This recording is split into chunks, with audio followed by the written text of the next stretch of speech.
کوئی بھی انسان اپنی پاکیزگی کا دعویٰ نہیں کر سکتا۔ انسان ہے ہی خطا کا پتلا۔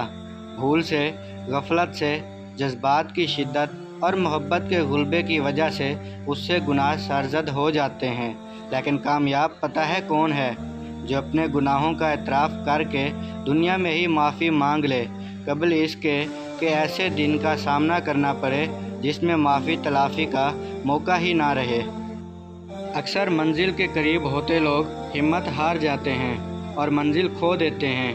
سنو، دعا میں بہت طاقت ہے، اتنی کہ وہ نصیب کا لکھا بدل دیا کرتی ہے۔ اللہ کبھی ان دعاؤں کو رد نہیں کرتا جو لوگ دعا میں اللہ کی رضا کے بعد اپنی رضا مانگتے ہیں۔ جو آنسو اللہ کی آغوش میں بہائے جاتے ہیں، ان آنسوؤں کا بھرم وہ کبھی نہیں توڑتا۔ مجھے یقین ہے کہ ایک دن اللہ پاک کو میرا صبر اتنا پسند آئے گا کہ وہ میری ہر دعا قبول کرے گا۔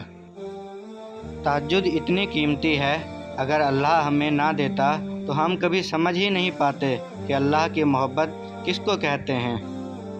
رسول اللہ صلی اللہ علیہ وسلم نے فرمایا، جب تم ایسے ہو جاؤ کہ تمہارے غم بڑھ جائیں تو ان غموں کو ختم کرنا چاہو تو مجھ پر درود پڑھو۔ بس تم ہمت نہ ہارنا، خود کو اکیلا نہ سمجھنا، اللہ تمہارے ساتھ ہے۔ وہ تمہاری زندگی سے سارے غم، مشکلیں، تکلیفیں ایسے نکال دے گا کہ تم حیران رہ جاؤ گے۔ تم کیسے مایوس ہو سکتے ہو جبکہ اللہ نے فرمایا ہے، بے شک ہر مشکل وقت کے بعد آسانی ہے۔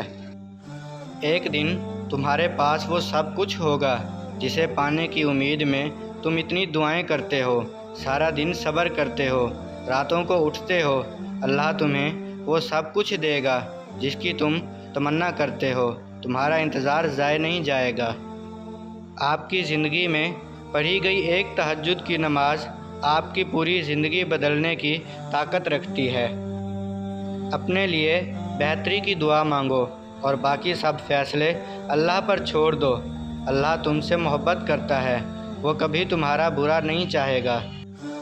صبر کا دامن نہیں چھوڑنا، وقت بدلے گا، حالات بدلیں گے، دعائیں قبول ہوں گی، اللہ سب ٹھیک کر دے گا۔ دیکھو، اللہ نصیب بدل دے گا، جو شدت سے مانگا جائے وہ ضرور ملتا ہے۔ اللہ آپ کی طرف ضائع نہیں جانے دیتا، وہ دلوں کے حال سے بخوبی واقف ہے، اور اگر نصیب میں بہتر ہوا تو جو تم چاہتے ہو تمہیں وہی ملے گا۔ اللہ اور تمہارے درمیان بس چند یقین والی دعاؤں کا ہی تو فاصلہ ہے، یہاں دعائیں وہاں معجزے۔ سنو، اللہ تو ہر پکارنے والے کی پکار کو سنتا ہے، قبول کرتا ہے، جواب دیتا ہے۔ فجر کا سجدہ تمام سجدوں سے زیادہ پرسکون ہوتا ہے۔